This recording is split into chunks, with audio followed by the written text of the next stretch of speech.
ખેમો અને હાથી આજની સ્ટોરીનો મતલબ કે તમે ખેમો ને હાથી તમારી છોડીનું હગું આ ઝવેરાના છોકરાથી થયો છે, ઓનાથી પૂછણું છે, બરોબર? એટલે તમે બે હગું લઈને હોય આવો છો ઝવેરાના ઘરે. ઝવેરાનો છોકરો કોલેજ કરે છે અને તારી છોડી કોલેજ કરે છે, બરોબર? અને આ ભાઈની છોડી હજી ભણે છે, સમજ્યા ને? એટલે હવે તમે હગું ઓના છોડી છોકરાનું પૂછણું છે અને ગમી જાય છે તમને બે ના. એટલે એ બે હોય ગમી જાય છે ને એટલે ખેમાને સડે છે રી રેડી.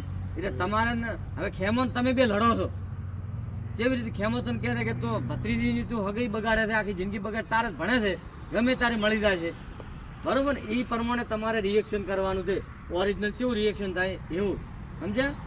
બાર ગોઠવી નાખવાનું, બાર ગોઠવી નાખવાનું. એ ગોઠવાનું છે. આ ચચમ થશે એ હું તમને આગળ સૂચના આલ્યું. આ એક ટેલર છે, રેડી?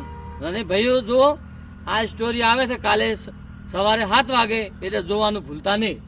અને અમારી ચેનલ સબસ્ક્રાઇબ ના કરી હોય તો કરી દેજો. કરી નાખો. અમે આ નવો લાવ્યો છે હઠો, ખોડની નો લઠ્ઠો. હા, અને ખોડની નો લઠ્ઠો. આ ખોડની લઠ્ઠો છે.